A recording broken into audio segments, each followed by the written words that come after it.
সামনে ঈদে মিলাদুন নবী আসতেছে। অনেকে আপনাকে প্রশ্ন করবে পতাকার দলিল কই পাইলি? আরে কথা বলে না, ঠিক কিনা বলেন না? অনেকে আপনাকে বলবে গোটা মাদ্রাসা আকবরিয়া মসজিদ লাইটিং করলি, দলিল পাইলি কই? ভাই আমি ছেড়ে দিচ্ছি, সালাম দিয়ে দিচ্ছি। তাহলে না, আপনারা কেউ আওয়াজ করতেছেন না, আপনাদের কষ্ট হচ্ছে মনে হচ্ছে, ঠিক কিনা জোরে বলেন না? অনেকে আপনাকে বলবে জুলুসের দলিল পাইলি কই? অনেকে আপনাকে বলবে ব্যানারের দলিল কই পাইছস? অনেকে আপনাকে বলবে জশ্নে জুলুসে শরবত খাওয়ানোর দলিল কই পাইছস? তখন আপনি তাদেরকে বলে দেবেন, হায় হায় হায়, তারা তো আহমদ রেজাকে চিনে না, চিনলে প্রশ্ন করতো না। ইমাম আহমদ রেজা খান ফাজিল বেরলভী লিখেছেন, এ ইশক তেরে সদকে, আরো জোরে আরো জোরে আরো জোরে, এ ইশক तेरे सदके जलने से छूटे सस्ते, जो आग बुझा देंगे वो आग लगाए।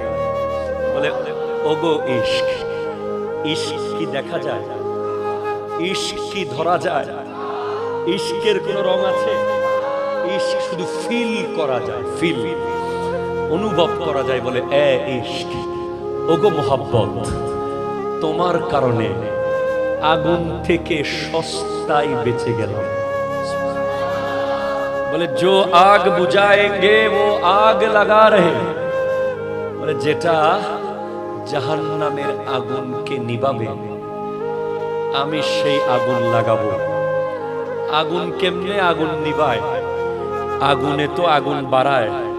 বলে না, জাহান্নামের আগুন নিভাবে আমার নবীর প্রেমের আগুন, প্রেমের আগুন জ্বালাবো। তো আমি জিজ্ঞেস করলাম এটা কেমনে? বলে আপনি কি হুদাইবিয়ার প্রান্তরে দেখেন নাই? আমার নবী সাহাবাদেরকে যখন আটকে দিয়েছিল মক্কার কাফেররা, তখন উরওয়া বিন মাসউদ রাদিয়াল্লাহু তাআলা মক্কার কাফেরদের প্রতিনিধি হয়ে এসে দেখে যখন ফিরে গেল মক্কায়, বলে কি দেখেছো মুহাম্মদের অবস্থা সাল্লাল্লাহু আলাইহি ওয়াসাল্লাম? বলে তার সাথে যুদ্ধ করতে যাও না, তার সাথে লাগতে যায় না। বলে এমন কি হয়ে গেছে? বলে তার অবস্থান দেখে এসেছি, ইন তানাখামা নুখামাতান ইল্লা ওয়াকাত ফি কাফি রাজুলিন ফাদালাকা বিহা ওয়াজহু ওয়া জিলদাহু। দেখলাম মুহাম্মদ সাল্লাল্লাহু আলাইহি ওয়াসাল্লাম যখন থুতু মুবারক নিক্ষেপ করে, নাকের শ্লেষা মুবারক ফেলে, মুখের কুলি মুবারক ফেলে, তখন 1400 সাহাবা সামনে হাত দিয়ে রাখে সেগুলো নেওয়ার জন্য। যে নিতে পারে সে মুখে মাখে আর বুকে মাখে, যে নিতে পারে না সে যে পেয়েছে তার গায়ে হাত দিয়ে নিজের গায়ে মাখা শুরু করে। বলে এটা কি? আমার নবী কি বলেছেন শ্লেষা মুবারক মাখতে? আমার নবী কি বলেছেন থুতু মুবারক গায়ে লাগাতে? আমার নবী কি বলেছেন প্রস্রাব মুবারক খেতে? আমার নবী কি বলেছেন রক্ত মুবারক খেতে? বলেন নাই। তাহলে এটা সাহাবারা করেছেন, নবী মানাও করেন নাই, নবীজি কোথাও বলেনও নাই, কিয়ামত পর্যন্ত পাবেন না নবীজি বলেছেন, নবীজি আবার মানাও করেন নাই। তাহলে সাহাবারা কি ভুল করতে পারে? পারে না। তাহলে এটা কি? এটাই হলো ইশক, ইশক, ইশক। ঠিক কিনা জোরে কথা বলো। ওনারা যেভাবে বিনা দলিলে আমার নবীর থুতু মুখে মেখেছে মুবারক, বিনা দলিলে আমার নবীর শ্লেষা মুখে মেখেছে, আমার নবীর ঘাম মুবারক মুখে মেখেছে, আমার নবীর প্রস্রাব মুবারক খেয়ে ফেলেছে, আমার নবীর ওই পায়খানা মুবারক থেকে বরকত আনতে গিয়েছে। আমরাও বিনা দলিলে নবীর আগমনে লাইটিং করব, পতাকা লাগাবো, জুলুস করব, দরুদ পড়ব, খানা খাওয়াবো। এটাই ইশক। তেরে সদকে জলনে সে ছুটে সস্তে, जो आग बुझाएंगे वो आग लगा देंगे। অনেকে আজকে বুঝবে, অনেকে কালকে বুঝবে, অনেকে 1 বছর পরে বুঝবে, অনেকে 10 বছর পরে বুঝবে। যখন জশ্নে জুলুস ঈদে মিলাদুন নবী কায়েম করেছিলেন আল্লামা তৈয়ব শাহ কিবলা রাহমাতুল্লাহ আলাইহি, তখন আপনের ভিতরে অনেকে বিরোধিতা করেছিল। ঠিক কিনা জোরে কথা বলেন। আজকের দিনে জশ্নে জুলুস হয়ে উঠেছে, পুরো পৃথিবীর অনন্য নজির, যেটা আনপ্যারালাল হয়ে গেছে, যেটার বিরুদ্ধে যাওয়ার কোনো সাহস কারো নাই, শুধু সাথে থেকে থেকে নিজেকে দামি করার সাহস আছে। ঠিক কিনা কথা বলেন? কার বিরুদ্ধে করবেন? তো এভাবে যুগে যুগে যুগের চাহিদা অনুযায়ী আমার আল্লাহ প্রেরণ করেছেন একজন একজন। আমার নবী বলছেন, ইন্নাল্লাহা ইয়াবআসু লিহাদিহিল উম্মতি আলা রাসি কুল্লি মিয়াতি সানাতিন মান ইউজাদ্দিদু লাহা দীনাহা। আল্লাহ প্রত্যেক 100 বছরের মাথায় একজনকে পাঠাবে, যিনি এমন হবেন আনপ্যারালাল, যার সমকক্ষ কেউ হবে না, যার কাছাকাছি কেউ পৌঁছতে পারবে না, যার ইলম, বেলায়ত, সুজাত, ইবাদত, রিয়াজত সব দিক থেকে যিনি সবার উপরে থাকবেন, যিনি তার সময়কালে সবচেয়ে উপরে, তাকেই বলা হয় আলা হযরত। একটু জোরে বলেন না সুবহানাল্লাহ। যিনি তার সমকালের সবচেয়ে বড় আলেম, সবচেয়ে বড় বুজুর্গ, তাকে বলা হয় আলা হযরত। তো যখন ফিতনা যুগে যুগে এসেছে, কিন্তু ইমাম আহমদ রেজা খান ফাজিল বেরলভী রাহমাতুল্লাহের আমলে প্রায় 500 রকমের ফিতনা এসেছে, 500 রকমের। সুন্নিয়তের লেবাস পরে কেউ খারেজি হয়ে যাচ্ছে, কেউ আশিকে রাসূল দাবি করছে রাফিজি হয়ে যাচ্ছে, কেউ আশিকে রাসূল দাবি করছে মুতাজিলি, কেউ আশিকে রাসূল দাবি করে আহলে হাদিস, কেউ আশিকে রাসূল দাবি করে কাদিয়ানি, কেউ আশিকে রাসূল দাবি করে এমন এমন কথা বলছে। আবু জেহেল যেই কথা বলে নাই, আবু লাহাব যে বেয়াদবি করে নাই, উতবা শায়বা যে বেয়াদবি করে নাই, এমন ভয়ঙ্কর বেয়াদবি হয়েছে। আমার নবীর ইলমকে গরু গাদার সাথে তুলনা করা হয়েছে। একটু নাউজুবিল্লাহ জোরে বলেন আপনারা। আমার নবী দেয়ালের ওই পারের খবর জানে না বলা হয়েছে। আমার নবীর খেয়াল করা নামাজে গরু গাদার খেয়ালের সাথে তুলনা করা হয়েছে। কেউ বলছে নবীজি কবরের মধ্যে মাটির সাথে মিশে গেছে, নাউজুবিল্লাহ। কেউ বলছে নবীজির মুখ দিয়ে দুর্গন্ধ বের হচ্ছে, নাউজুবিল্লাহ। কেউ নবীজিকে নামাতে নামাতে নিজের ভাই বানিয়ে ফেলতেছে, কেউ নবীজিকে নামাতে নামাতে সাধারণের কাতারে নিয়ে আসতেছে। তখন গাউসে পাকের মুরিদরা বলছেন, ইয়া গাউস আল মাদাদ, এটা কি, এগুলো কি দেখছি? গরিব নওয়াজের মুরিদরা বলছেন, ইয়া গরিব নওয়াজ আল মাদাদ। এভাবে বিশ্বের বড় বড় ওলিদের মুরিদরা অবাক হয়ে যাচ্ছে, চিনতে পারছে না এই ফিতনাগুলোকে। এমন কাউকে পাঠান যে আমাদেরকে চিনিয়ে দেবে, যে দুধকে দুধ, পানিকে পানি আলাদা করে দেবে, যে বুঝিয়ে দেবে, ভাগ করে দেবে, চিনতে পারবে। তখন আমার আল্লাহ আমার নবীর দরবার থেকে সিলেক্ট করে এমন এক ব্যক্তিকে পাঠালেন, যার নাম ইমাম আহমদ রেজা খান ফাজিল বেরলভী রাহমাতুল্লাহি আলাইহি। জোরে বলেন সুবহান। এই আমরা পারি নাই আপনাদের, আমাদের তরুণ প্রজন্মকে চিনাতে। আমরা তার শুধু নাতে রাসূলের অংশ দেখে হয়রান হয়রান হয়ে গেছি। যিনি লিখে দিয়েছেন, চমক তুঝসে পাতে हैं सब पाने वाले, मेरा दिल भी चमका दे चमकाने वाले, तू जिंदा है वल्लाह, तू जिंदा है वल्लाह, मेरे चश्मे आलम से चुप जाने वाले। যিনি লিখেছেন, হায় হায় হায়, আমি যাব ওই পার্টে। আমি মাসলকে আলা হযরতে শেষ করছি শুধু এই কথাটা। তাহলে সুলুক থেকে মাসলক, যেটা হলো দর্শন, যেটা হলো ওনার ধ্যান ধারণা, ওনাকে স্পিরিচুয়াল চোখ দিয়ে দেখেছেন সিরিকুটের পাহাড় থেকে সৈয়দ আহমদ শাহ সিরিকুটি রাহমাতুল্লাহ আলাইহি।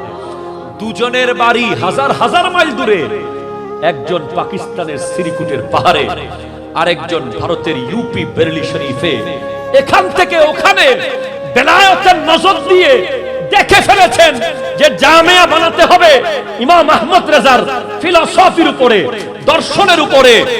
জামিয়া আহমদিয়া সুন্নি Alia based on doctrine of Imam Ahmad Raza Khan Fazil Bernabi rahmatullah alayhi Huzur Allama Sayyid Ahmad Shah Sirikuti rahmatullah alayhi বলেছেন জামিয়া কি বুনিয়াদ মাসলকে আলা হযরত पर दिया जा रहा দুজনেই চাইলে নিজেকে আলাদা আলাদা করে প্রমোট করতে পারতেন দুজনের জন্ম হয়েছে একই বছর 1272 এ আমি আজকে জামে মসজিদে খুতবায় বলেছি 1272 এই জমিনে দুইজন আহমদের জন্ম হয়েছে আপনি সুবহানাল্লাহ क्यों नहीं कह रहा है সুবহানাল্লাহ জোরে বলেন একজনের নাম সৈয়দ আহমদ শাহ আরেকজনের নাম আহমদ রেজা যিনি সৈয়দ আহমদ শাহ সিরিকুটি উনি চাইলে নিজের মসলক বানাতে পারতেন অবশ্যই পারতেন আমি তো এত বছর ওনাদের শানে কথা বলেছি দরবার না দেখে আমি এখন কথা বলতে পারি সিনা টান করে কারণ আমি মাত্র এই কুরবানির ঈদের পর শ্রীকুট শরীফ দেখে এসেছি আমি আপনাকে বোঝাতে পারবো না ये कैसा नजारा है please sit down please don't interrupt me please আমি কি দেখেছি যদি আমার চোখ দিয়ে আপনাদেরকে দেখাতে পারতাম পাকিস্তানের শ্রীকুট শরীফ এটা কি জিনিস আমি জানি না এখানে কোন কোন দরবারের মানুষ আছেন এখানে সব হক দরবারের মানুষরা আছেন আমি ওয়াল্লাহি জামিয়ার শিক্ষক বলে বলছি না ওই দরবারের মুরিদ বলে বলছি না নিউট্রাল জায়গা থেকে দেখেছি গোটা দুনিয়ার নিয়ম এক শ্রীকুটের পাহাড়ের নিয়ম আরেক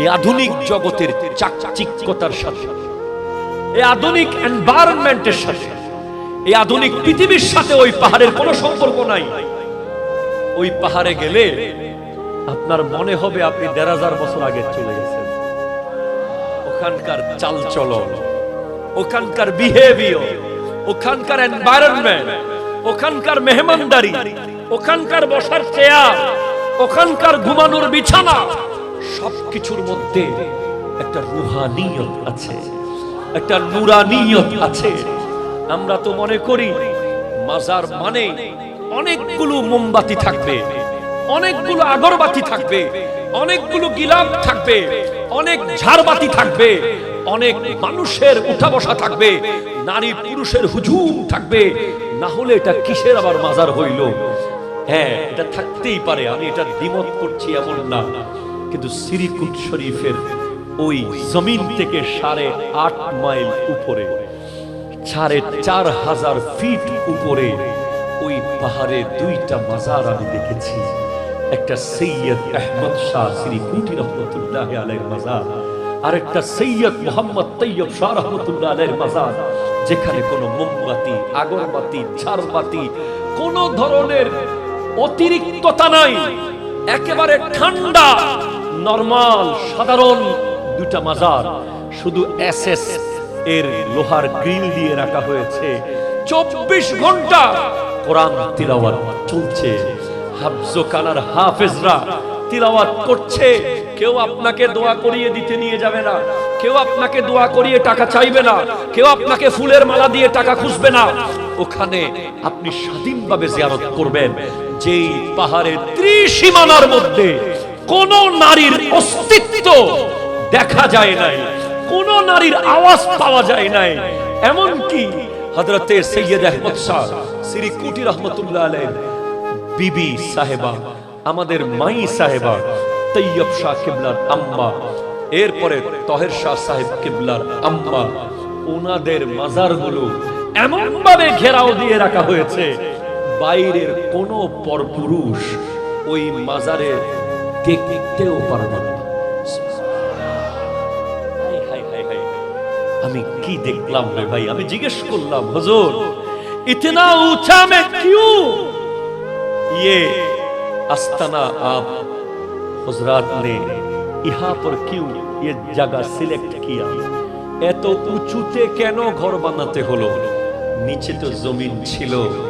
বলে ফিতনো সে বাঁচনে কে লিয়ে, ফিতনা থেকে বাঁচার জন্য তখন হুজুররা পাহাড়ের আগায় উঠে ঘর বেঁধেছে।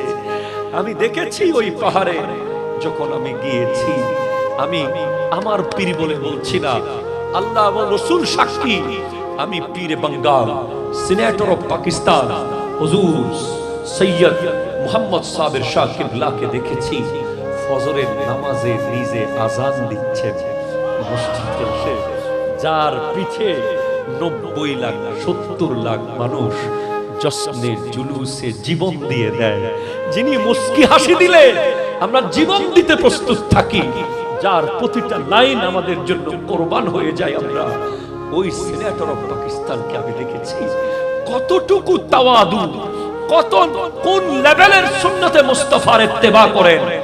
নিজে আজান দিচ্ছেন, ফজরের আজান দিচ্ছেন, আবার 5 ওয়াক্ত নামাজে ইকামত দিচ্ছেন। শুধু তাই না, সিরিকুটের ওই এলাকা গোটা একটা উপজেলার মতো জায়গায় কোনো পুলিশ নাই, কোনো থানা নাই। পাকিস্তান গভর্নমেন্ট অনেক চেষ্টা করেছে ওখানে একটা থানা স্থাপন করতে, কিন্তু সিনেটর অফ পাকিস্তান পীর বাঙ্গাল বলেছেন, দাদা হুজুর বলেছেন, জব তক হাম হ্যায় ইহাঁ থানে বানে কি কোই জরুরত নেই হ্যায়। এখানে কেউ চুরি করবে না, কেউ ডাকাতি করবে না, কেউ কারো সম্পদ দখল করবে না, এখানে কোনো মারামারি হবে না। এটা একটা পৃথিবীর বুকে জান্নাতের মতো থাকবে, কারণ আমরা এই পাহাড়ের জিম্মাদারি নিচ্ছি। ওই গোটা এলাকার ভিতরে সিরিকুটে কোন ধরনের একটু কথা বেশ কম হলে সবাই দরবারে চলে আসে। দরবারি আদালত, দরবারি থানা, দরবারি সব পীর বাঙ্গাল সিনেটর অফ পাকিস্তান হুজুর কিবলা পীর সাবির শাহ কিবলা সমাধান দিয়ে দেন। আমি দেখেছি রে ভাই, আমি দেখেছি আমাদের মসজিদগুলোতে কত এসি, আমাদের ঘরগুলোতে কত এসি, আমাদের রুমগুলোতে কত এসি, অথচ ওনাদের জীবন কত অনাড়ম্বর, যেখানে এসি নাই, কোনো ধরনের দুনিয়াবি আরাম আয়েশ নাই। এক একজনকে মনে হচ্ছে সারা রাত যেন ইবাদত করে নামাজ পড়তে এসেছেন। এমন একজন সৈয়দ আহমদ শাহ সিরিকুটি রহমতুল্লাহ আলাইহি, যিনি পীরের দরবারে 12 বছর 2.5 মণ করে লাকড়ি কাঁধে করে করে পাহাড় থেকে নিয়ে গেছেন, এবং যাইতে আর আসতে 15-30 পারা কোরআন শরীফ পড়েছেন প্রত্যেক দিন পীরের অর্ডারে। যিনি একজন হাফেজ, যিনি একজন আলেম, যিনি আওলাদে রাসূল, যার শরীরে ইমাম হুসাইনের রক্ত, যিনি বিশ্ববিখ্যাত ব্যবসায়ী ছিলেন, উনি চাইলে বলতে পারতেন জামিয়া কি বুনিয়াদ মসলকে সিরিকুটি পর দেয়া যায়, কিন্তু বলেন নাই। কারণ যারা সত্যিকারের বলি হয় ওনারা নিজেকে লুকিয়ে রাখে, নিজেকে ওনারা মানুষের সামনে প্রকাশ করে না, নিজেকে লুকিয়ে রাখে। আজ কত বড় মনের ওলি হলে ওই ভারতের বেরেলির আহমদ রেজা খান ফাজিলে বেরলভীর মসলকের উপরে জামিয়া বানিয়েছেন।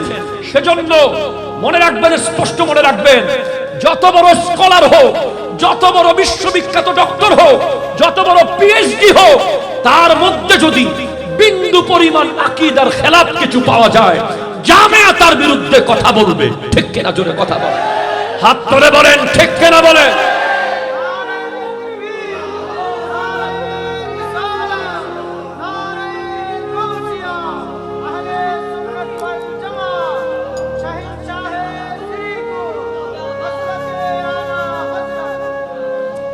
স্পষ্ট মনে রাখবেন, কারো ইলম দেখে ভক্ত হওয়া যাবে না, কারো বক্তব্য শুনে ফ্যান হওয়া যাবে না। প্রথমে দেখতে হবে আকীদা।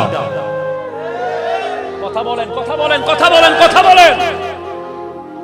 বাংলাদেশে বহু মাদ্রাসা ছিল, সর্বপ্রথম সুন্নিয়া নাম মাদ্রাসার নামের ভিতরে ঢুকেছে জামিয়া,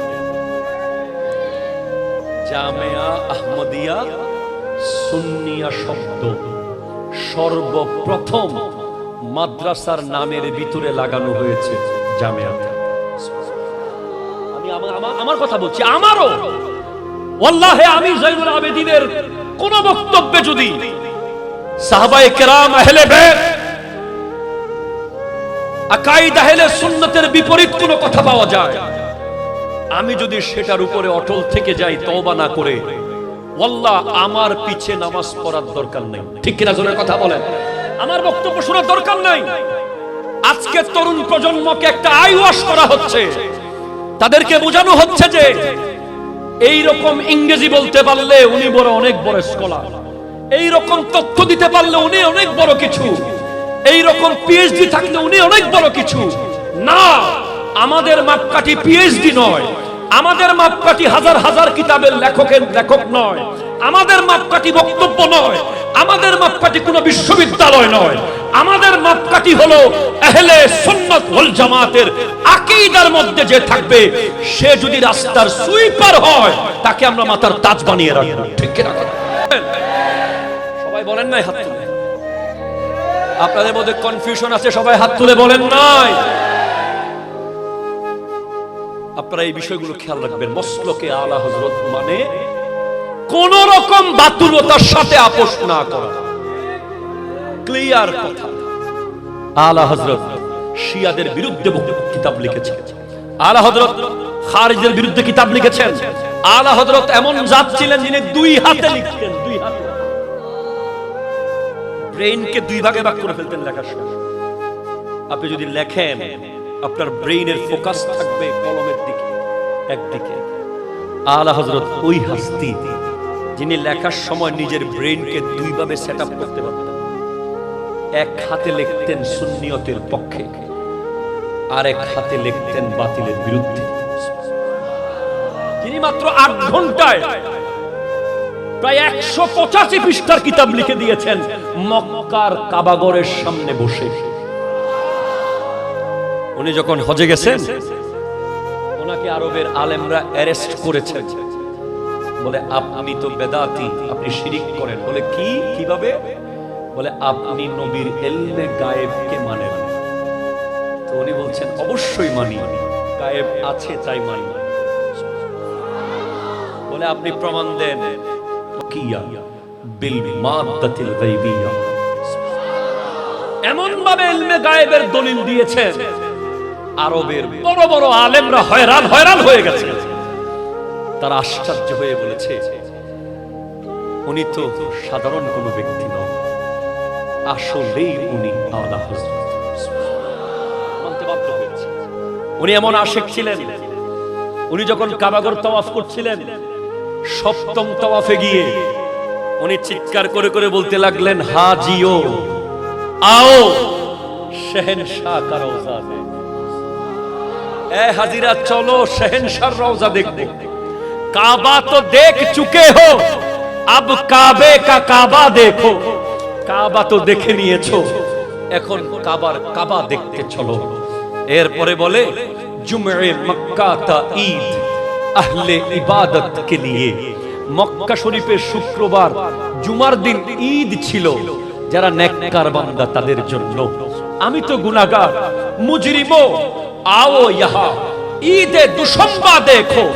চলো মদিনায় যাব, ওখানে সোমবারে আমার নবীর মিলাদুন নবীর ঈদ হবে আমাদের জন্যই। সুবহানাল্লাহ জোরে পড়ে। এরপরে বলতে বলতে এক পর্যায়ে আলা হযরত ওয়াজদের মধ্যে চলে গেলেন। মনে হচ্ছে কাবা ঘর যেন কথা বলছে আহমদ রেজার সাথে। উনি বলছেন গौर से सुन तू रजा, काबा से आती है सदा, मेरे आंखों से मेरे प्यारे का रोजा देखो। কাবা বলছিল মনে হয় যেন আহমদ রেজা তোমার চোখগুলো জমিনে খুলে রেখে দাও, আমি কাবার চোখ তোমার চোখে লাগাও, তারপরে তুমি মদিনাতে যাও। তুমি গুম্বদে হাজরা দেখবা না, বরং তুমি গুম্বদে হাজরার নিচে আমার নবীকে দেখতে পাবে। হায় হায় হায়, कैसा आशिक था যিনি বলছেন চমক तुझसे पाते हैं सब पाने वाले, मेरा दिल भी चमका दे चमकाने वाले। বলে আপনার থেকে তো সবাই আলো পেয়েছে ইয়া রাসূলুল্লাহ, সবাই আলো পেয়েছে আপনার কাছ থেকে। চাঁদ আলো পেয়েছে আপনার কাছ থেকে। চাঁদ ঝুঁকতা था जिधर उंगली उठाते महद में, क्या है चलता था इशारों पर खिलौना नूर का। आला हजरत लिखेছেন सुबह तैबा में हुई बटता है बाड़ा नूर का, सदका लेने नूर का आया है तारा नूर का। तेरी नस्ले पाक में है बच्चा बच्चा नूर का, तू है आईने नूर तेरा सब घराना नूर का। चांद झुकता था जिधर उंगली उठाते महद में, क्या है चलता था इशारों पर खिलौना नूर का। आला हजरतेर खेलना, आला हजरत বলছেন আমার নবীর খেলনা ছিল চাঁদ। আমরা দোকান থেকে খেলনা কিনি, বাচ্চাদেরকে চাঁদ কিনে দেই, তারা কিনে দেই প্লাস্টিকের। আর আমার নবী যখন দোলনার মধ্যে ছিলেন, নূরের আঙ্গুল মোবারক যখন আকাশে এভাবে নড়তো, চাঁদও দোলনা যেদিকে যেত চাঁদ সেদিকে চলে যেত। আমার নবীর ইশারায় ইশারায় চাঁদ নড়তে থাকতো। এরপরে লিখছেন तेरी मर्जी पा गया सूरज फिरा उल्टे कदम, तेरी उंगली उठ गई माह का कलीजा छिड़ गया।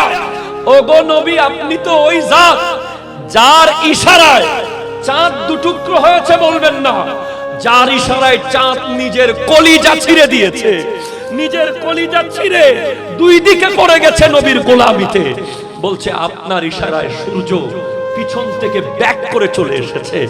বলছে বন্দা মিলনে কো করিবে হযরতে কাদির গয়া, লমআয়ে বাতিন মে গুমনে জলওয়ায়ে জাহির গয়া। বান্দা হযরতে কাদেরের দরবারে গেছে, লমআয়ে বাতিন বাতিনি নূরের ভিতরে গুম হয়ে যাওয়ার জন্য জলওয়ায়ে জাহির গয়া, জাহিরি নূর আমার নবী চলে গেছে। বলছে শুধু তাই না, তেরি রহমত সে সফিউল্লাহ কা বেড়া পার থা। ওগো নবী আপনার দোয়ায় আদম সফিউল্লাহর দোয়া কবুল হয়েছে, আপনার দয়ায় আদম সফিউল্লাহর দোয়া কবুল হয়েছে। তেরে সদকে মে নজিউল্লাহ কা বুজরা তির গয়া, আপনার সদকায় নূহ আলাইহিস সালামের কিশতি তীর পর্যন্ত পৌঁছে গেছে আপনি নবীর কারণে। কিভাবে লিখলেন, कैसे लिखा ये? আল্লামা তৈয়ব শাকিব রহমাতুল্লাহ আলাইহি বলেছেন যে যার কলমের এই অবস্থা, তার কলবের কি অবস্থা। যার কলমের এই অবস্থা, যার কলম থেকে বের হচ্ছে মেরা দিল ভি চমকা। দিল কেন বললেন? বলে হ্যালোজিন লাইট রাস্তা চমকাতে পারে, টিউব লাইট মাঠ চমকাতে পারে, বাল্ব রুম চমকাতে পারে, দুনিয়ার লাইট দুনিয়া চমকাতে পারে, কিন্তু দিল চমকাতে পারে না। দিল চমকাতে পারে আমার নবীর মুহাব্বতের লাইট। ঠিক কিনা জোরে কথা বলেন। এজন্য বলছে ওগো নবী আপনার মুহাব্বতের নূর দিয়ে মেরা দিল ভি চমকা দে। সামনে ঈদ মিলাদুন নবী আসতেছে, অনেকে আপনাকে প্রশ্ন করবে পতাকার দলিল কই পাইলি? আরে কথা বলে না, ঠিক কিনা বলেন না। অনেকে আপনাকে বলবে গোটা মাদ্রাসা আকবরিয়া মসজিদ লাইটিং করলি, দলিল পাইলি কই? ভাই আমি ছেড়ে দিচ্ছি, সালাম দিয়ে দিচ্ছি। তাহলে না আপনারা কেউ আওয়াজ করতেছেন না, আপনাদের কষ্ট হচ্ছে মনে হচ্ছে, ঠিক কিনা জোরে বলেন না। অনেকে আপনাকে বলবে জুলুসের দলিল পাইলি কই? অনেকে আপনাকে বলবে ব্যানারের দলিল কই পাইছস? অনেকে আপনাকে বলবে জশ্নে জুলুসে শরবত খাওয়ানোর দলিল কই পাইছস? তখন আপনি তাদেরকে বলে দেবেন হায় হায় হায়, তারা তো আহমদ রেজাকে চিনে না, চিনলে প্রশ্ন করতো না। ইমাম আহমদ রেজা খান ফাজিল বেরলভী লিখেছেন এ ইশক তেরে সদকে। আরো জোরে, আরো জোরে, আরো জোরে। এ ইশক तेरे सदके जलने से छूटे सस्ते, जो आग बुझा देंगे वो आग लगाएगा। बोले ओगो इश्क, इश्क की देखा जाए, इश्क की धरा যায়, ইশকের কোন রং আছে?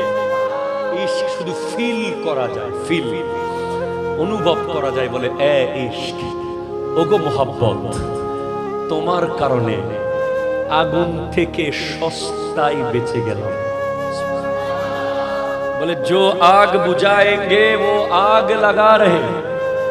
বলে যেটা জাহান্নামের আগুনকে নিভাবে, আমি সেই আগুন লাগাবো। আগুন কেমনে আগুন নিভায়? আগুনে তো আগুন বাড়ায়। বলে না, জাহান্নামের আগুন নিভাবে আমার নবীর প্রেমের আগুন, সেই প্রেমের আগুন জ্বালাবো। তো আমি জিজ্ঞেস করলাম এটা কেমনে? বলে আপনি কি হুদাইবিয়ার প্রান্তরে দেখেন নাই? আমার নবীর সাহাবাদেরকে যখন আটকে দিয়েছিল মক্কার কাফেররা, তখন উরওয়া বিন মাসউদ রাদিয়াল্লাহু তাআলা মক্কার কাফেরদের প্রতিনিধি হয়ে এসে দেখে যখন ফিরে গেল মক্কায়, বলে কি দেখেছো মুহাম্মদের অবস্থা সাল্লাল্লাহু আলাইহি ওয়াসাল্লাম? বলে তার সাথে যুদ্ধ করতে যাও না, তার সাথে লাগতে যাও না। বলে এমন কি হয়ে গেছে? বলে তার অবস্থান দেখে এসেছি। ইন তানাখামা নুখামাতান ইল্লা ওয়াকাত ফি কাফি রাজুলিন ফাদালাকা বিহা ওয়াজহু ওয়া জিলদাহু। দেখলাম মুহাম্মদ সাল্লাল্লাহু আলাইহি ওয়াসাল্লাম যখন থুতু মুবারক নিক্ষেপ করে, নাকের শ্লেষা মুবারক ফেলে, মুখের কুলি মুবারক ফেলে, তখন 1400 সাহাবা সামনে হাত দিয়ে রাখে সেগুলো নেওয়ার জন্য। যে নিতে পারে সে মুখে মাখে আর বুকে মাখে, যে নিতে পারে না সে যে পেয়েছে তার গায়ে হাত দিয়ে নিজের গায়ে মাখা শুরু করে। বলে এটা কি? আমার নবী কি বলেছেন শ্লেষা মুবারক মাখতে? আমার নবী কি বলেছেন থুতু মুবারক গায়ে লাগাতে? আমার নবী কি বলেছেন প্রস্রাব মুবারক খেতে? আমার নবী কি বলেছেন রক্ত মুবারক খেতে? বলেন নাই। তাহলে এটা সাহাবারা করেছেন, নবী মানাও করেন নাই, নবীজি কোথাও বলেনও নাই, কিয়ামত পর্যন্ত পাবেন না নবীজি বলেছেন, নবীজি আবার মানাও করেন নাই। তাহলে সাহাবারা কি ভুল করতে পারে? পারে না। তাহলে এটা কি? এটাই হলো ইশক। ইশক ইশক, ঠিক কিনা? জোরে কথা বলো। ওনারা যেভাবে বিনা দলিলে আমার নবীর থুতু মুখে মেখেছে মুবারক, বিনা দলিলে আমার নবীর শ্লেষা মুখে মেখেছে, আমার নবীর ঘাম মুবারক মুখে মেখেছে, আমার নবীর প্রস্রাব মুবারক খেয়ে ফেলেছে, আমার নবীর ওই পায়খানা মুবারক থেকে বরকত আনতে গিয়েছে। আমরাও বিনা দলিলে নবীর আগমনে লাইটিং করব, পতাকা লাগাবো, জুলুস করব, দরুদ পড়ব, খানা খাওয়াবো। এটাই ইশক। তেরে সদকে जलने से छूटे सस्ते जो आग बुझाएंगे वो आग लगा देंगे। আরো জোরে বলেন না সুবহানাল্লাহ। আল্লাহ পাক আজকের মাহফিলকে কবুল করুক। আমি সর্বশেষ যে কথাটা রয়ে গেছে এখন, সেটা হলো 1921 ইংরেজিতে ইমাম আহমদ রেজা খান ফাজিল বেরলভী রহমতুল্লাহ আলাইহির ইন্তেকালের পর 1925 খ্রিস্টাব্দে অবিভক্ত ভারত পাকিস্তানের সকল বিশুদ্ধ আকীদাদারী সুন্নি আলেমগণ নিয়ে একটা অল ইন্ডিয়া সুন্নি কনফারেন্স নামক সংগঠন তৈরি করেন আলা হযরতের খলিফা আল্লামা নাঈমুদ্দিন মুরাদাবাদী রহমাতুল্লাহ আলাইহি। আরো জোরে বলেন সুবহানাল্লাহ সুবহানাল্লাহ। উনি এই সংগঠনের ছত্রছায়ায় এসেছিলেন। এই সংগঠনের আন্ডারে ছিলেন তৎকালীন সকল হক্কানি আলেমরা, সুবহানাল্লাহ পড়ে। এরপরে এই বিষয়ে সকল আকাবের উলামায়ে কেরাম তারিখে অল ইন্ডিয়া, এটা লিখেছেন আল্লামা জালালউদ্দিন আল কাদেরী রহমাতুল্লাহ আলাইহি। একটা কিতাব লিখেছেন তারিখে অল ইন্ডিয়া সুন্নি কনফারেন্স। অল ইন্ডিয়া সুন্নি কনফারেন্সের ইতিহাস আল্লামা খতিবে বাংলা জালালউদ্দিন আল কাদেরী রহমাতুল্লাহ লিখেছেন। ওখানে তিনি এনেছেন যে 5 শতাধিক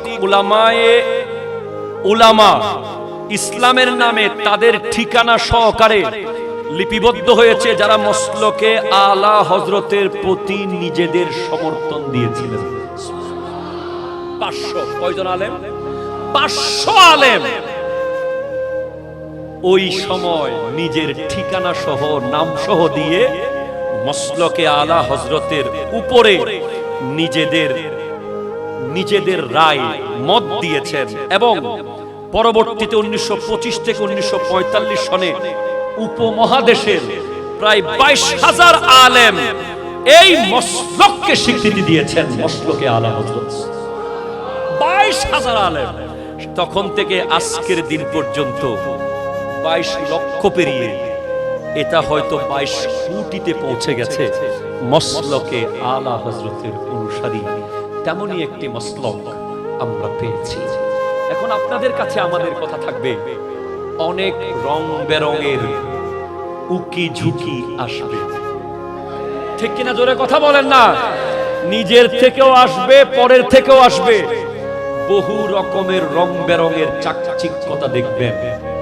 মনে রাখবেন, জামেয়া যার বিরোধিতা করবে, জামেয়া যদি কারো বিরোধিতা করে, জামেয়া থেকে কারো বিরুদ্ধে যদি বক্তব্য আসে, এটা পুরো উম্মতে মুসলিমার কল্যাণে আসবে, ঠিক কিনা? জোরে কথা বলেন। অনেকে আজকে বুঝবে, অনেকে কালকে বুঝবে, অনেকে 1 বছর পরে বুঝবে, অনেকে 10 বছর পরে বুঝবে। যখন জশ্নে জুলুস ঈদে মিলাদুন নবী কায়েম করেছিলেন আল্লামা তৈয়ব শাহ কিবলা রাহমাতুল্লাহ আলাইহি, তখন আপনের ভিতরে অনেকে বিরোধিতা করেছিল, ঠিক কিনা? জোরে কথা বলেন।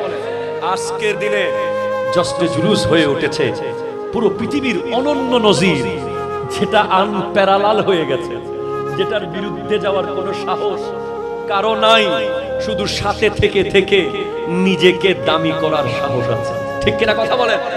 কার বিরুদ্ধে করবেন, কিভাবে করবেন? সেজন্য বলবো, মসলকে আলা হযরত মজবুত করে ধরে রাখবেন।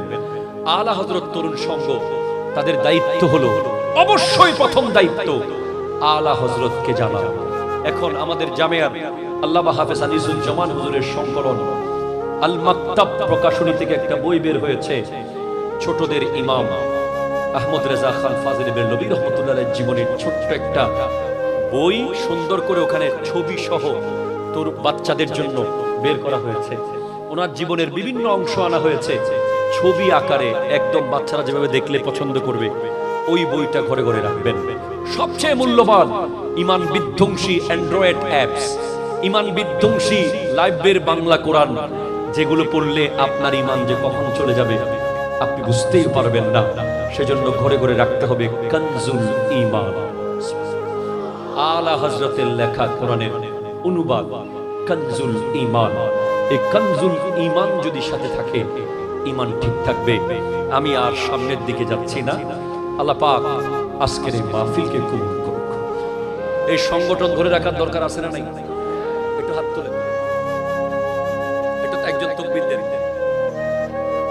আল্লাহ,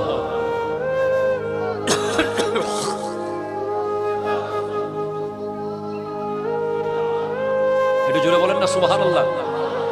এই সংগঠন যতদিন আপনাদের কাছে থাকবে, আপনাদের ডিফেন্স সিস্টেম অন থাকবে, না হলে আপনাকে মিসাইল এসে মেরে দেবে, শেষ করে ফেলবে। আলা হযরতের অনন্য চরিত্রের মধ্যে একটা চরিত্র ছিল গালির বদলে গালি না দেওয়া। গালির বদলে, কথা বলে, গালির বদলে গালি না দেওয়া, রিভেঞ্জ না নেওয়া। আপনিও দিবেন না। আমাদের গালি দিয়ে মসলককে প্রতিষ্ঠিত করার দরকার। কাউকে একটা লাইনও ফেসবুকে বিরুদ্ধে লিখবেন না, দরকার নেই। আলা হযরত ইমাম আহমদ রেজা খান ফাজিল বেরলভী রাহমাতুল্লাহ আলাইহির কাছে গালির চিঠি আসতো, গালির চিঠি। একবার ওনার কাছে প্রায় 20টার মতো গালির চিঠি জমা হয়েছে। তো ওনার আরেক খলিফা জুফার উদ্দিন বিহারী, সুবহানাল্লাহ জোরে বলেন, সহিহুল বিহারীর লেখক, উনি রেগে মেগে হুজুরের কাছে গিয়ে বলে, হুজুর আমি মামলা করব, আপনাকে এভাবে গালি দিয়েছে কেন? বাতিল গালি দিত। তো হুজুর করলেন কি, জুফার উদ্দিন বিহারীকে বললেন, চলো আমার ডয়ার খুলে তোমাকে দেখাই। গিয়ে ডয়ার খুলে দেখাচ্ছে হাজার হাজার প্রশংসার চিঠি। বলে গালির চিঠি মাত্র 20টা, আর ভালোবাসার প্রশংসার চিঠি হাজার হাজার। তো তুমি আগে যারা প্রশংসা করেছে ওদেরকে আগে জনে জনে হাদিয়া দিই, দোয়া করি, দেখা করি, এটা শেষ হওয়ার পরে চিন্তা করব যারা গালি দিয়েছে তাদেরকে কিছু করা যায় কিনা। আর যারা আমার প্রশংসা করছে, দোয়া করছে, আমি এখনো তাদের এই প্রশংসার জবাব দিতে পারি নাই, তাদের শুকরিয়া আদায় করতে পারি নাই। গালি দেনেওয়ালাদের কথা চিন্তা করার সময় কোথায়? ঠিক কিনা জোরে কথা বলেন। মনে রাখবেন, আলা হযরত এমন নামাজি ছিলেন, এমন নামাজি, ট্রেন পর্যন্ত দাঁড়িয়ে গিয়েছিল ওনার নামাজের কারণে। সুবহানাল্লাহ জোরে বলেন। উনি একবার ট্রেনে চলে যাচ্ছিলেন, মুরাদাবাদ স্টেশনে ওনার ট্রেন দাঁড়িয়েছে। উনি মাগরিবের নামাজ পড়ার জন্য ট্রেন থেকে নেমেছেন। নামার পরে উনি ফরজ, সুন্নাত, নফল, তারপরে আওয়াবিন পড়া শুরু করেছেন। এদিকে ট্রেন টাইম হয়ে ওভার হয়ে যাচ্ছে। এখন ট্রেনের যে দায়িত্ববান মাস্টার, উনি স্টার্ট দেয়, ট্রেন কোনোভাবে সামনে যায় না, খালি পিছে যায়। আরো জোরে বলেন না সুবহানাল্লাহ। ট্রেন কোনোভাবে সামনে যায় না, খালি পিছে যায়। পরে মেশিন টেশিন সব বহুভাবে চেক করা হলো, কোনোভাবেই কোনো ফল্ট পাওয়া যাচ্ছে।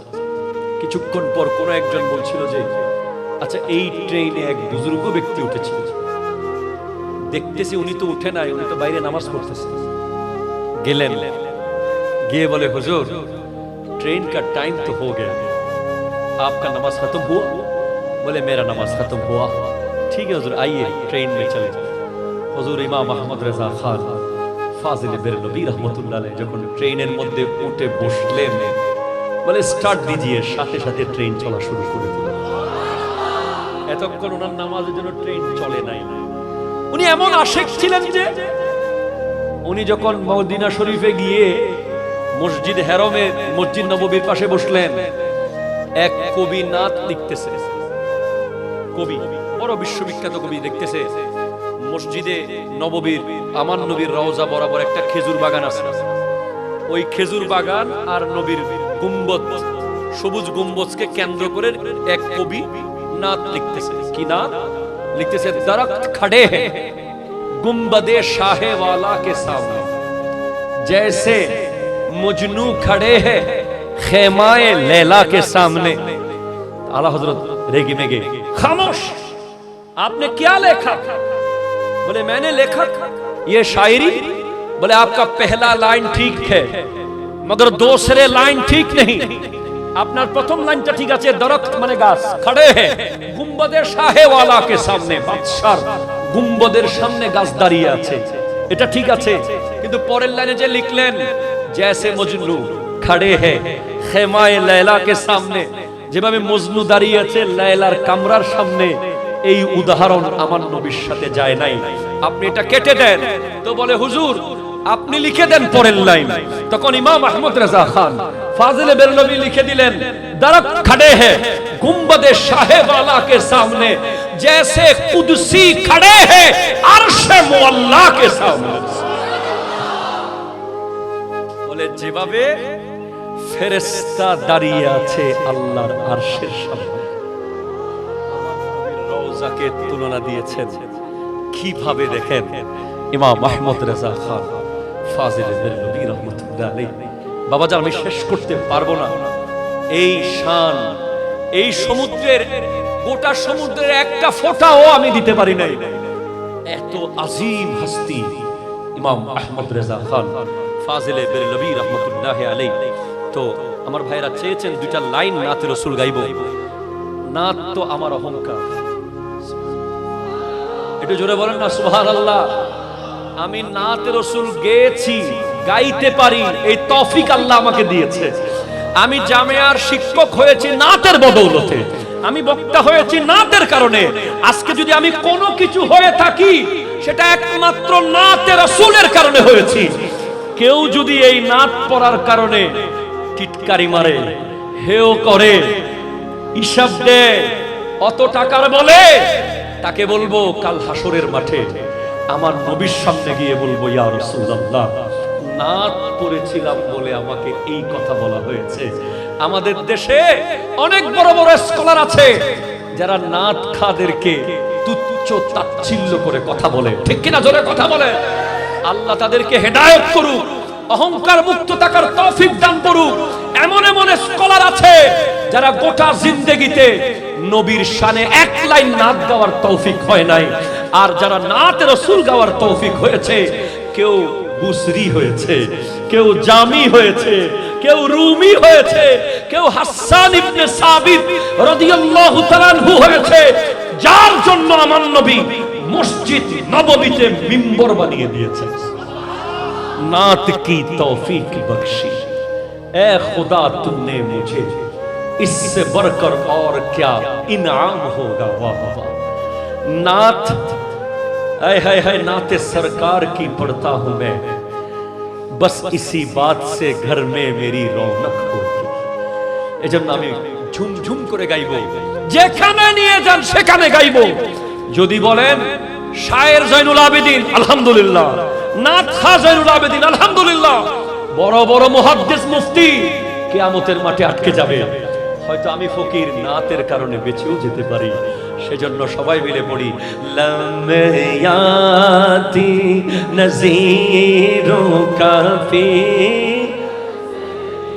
এ মেসলে তো না শুদ পেদা জানা, লামিয়াতি नज़रिल मिसले तो न शुद्ध पैदा जाना, जग राजे को ताजे तुरे सर सो है, तुझको शहीदोस राजाना। अल बहरो अला वल मौजो तगा,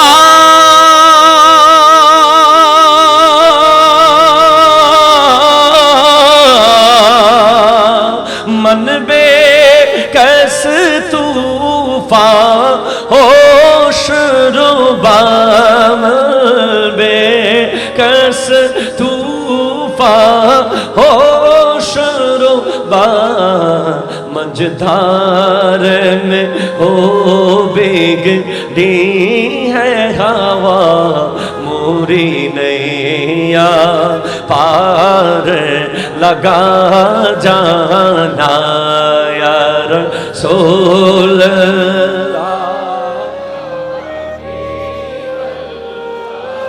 या रसूल या हबीब अल्लाह। अर्रूह फिदा का फजीद हरका,